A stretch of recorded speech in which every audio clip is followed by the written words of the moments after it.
Welcome back to the Revive Then Thrive podcast, your safe haven for relational and emotional wellness and intergenerational healing. I'm Hallelujah Adams, licensed marriage and family therapist and relational therapist. Today we're beginning a brand new series, The Heart Beneath the Habit, Understanding Emotions That Shape Our Connection.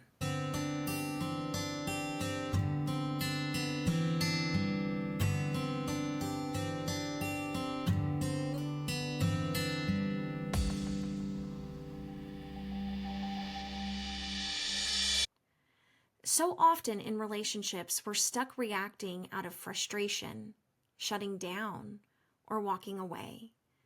Not because we don't care, but because we're disconnected from what we're really feeling underneath.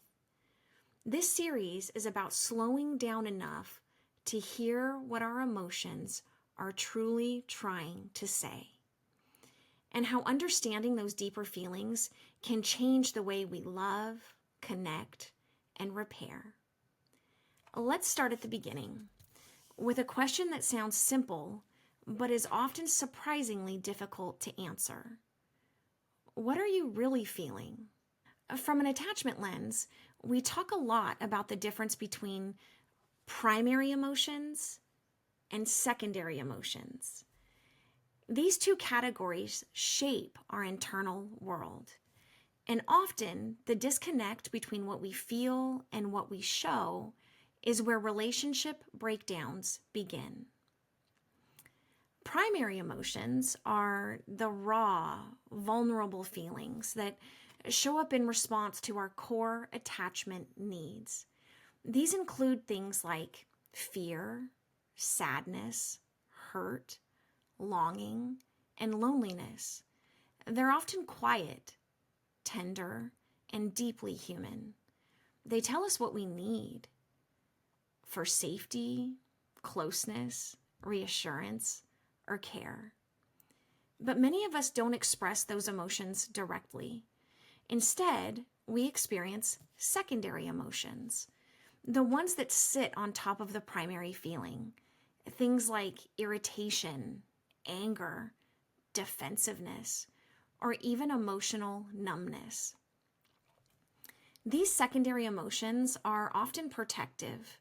They're the body and brain's way of guarding us against vulnerability, risk, or shame. Here's an example. Imagine your loved one forgets something important to you.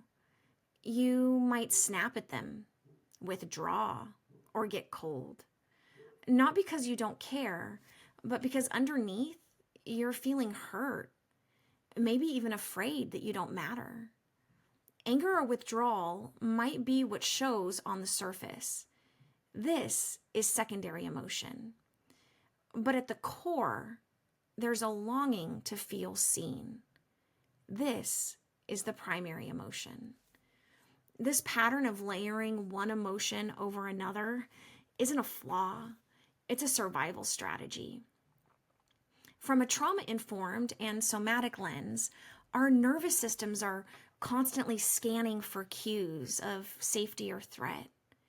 When something painful happens in relationship, especially if it echoes an old wound, our bodies may go into fight, flight, freeze, or fawn. In these states, secondary emotions often kick in automatically. The brain and body are trying to protect us from further pain. But in doing so, they can block the very connection we're wired to need. This is where our protections can become our prisons. That's why understanding our emotional responses is so powerful. When we can pause, turn inward, and ask, what's really going on here?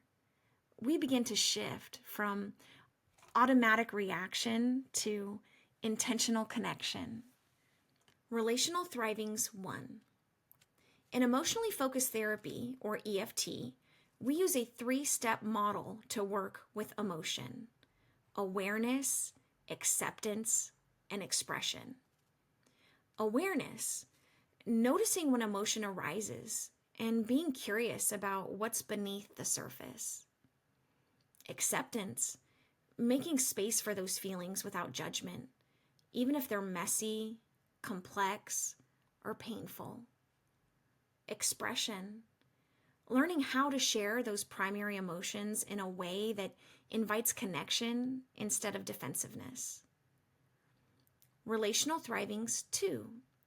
From the Gottman method, we borrow the concept of attunement, where loved ones and partners learn to turn toward each other's inner world with empathy and responsiveness.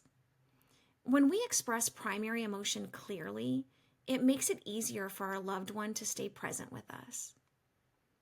Relational thrivings, 3. From a somatic experiencing lens, we learn to track emotion not just with our minds, but with our bodies. Tightness in the chest, shallow breath, clenched jaws. These are all cues that something deeper is going on. The truth is, many of us were never taught how to name or trust our emotions. We learn to cope, to push through, to stay strong. But in relationships, strength looks a lot like vulnerability. The courage to say, I feel scared, or I need you. When we connect with our primary emotions, we get to the heart of our attachment needs. And from that place, healing, reconnection, and transformation are possible. So here's your gentle invitation this week.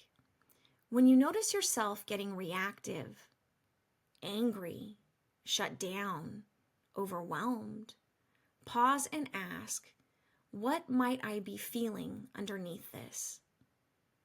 What might I need right now? How can I share that tender truth with my loved one? That's where the real change begins. In our next episode, we're going deeper into one of the most misunderstood emotions, anger. In episode 19, The Mask of Anger, What It's Hiding and Why It Matters, we'll explore how anger often acts as armor for fear, shame, or unmet needs, and how shifting the emotional language behind anger can change everything about the way we fight, connect, and repair. Until then, may you make space for what's real and find courage in the softness beneath your strength. Thanks for joining me. Make sure to check out the companion meditations for this series and previous episodes on the Revive Then Thrive podcast YouTube channel. If this episode resonated, I'd love for you to subscribe and click the bell, leave a review, or share it with someone who's walking the path of emotional and relational healing. And as we close, a gentle reminder, Revivers and Thrivers, continue to be kind to yourself. Be patient with your process. You're doing important, courageous, and powerful work toward relational growth and intergenerational healing. And that matters. Heart hugs, y'all. See you next time.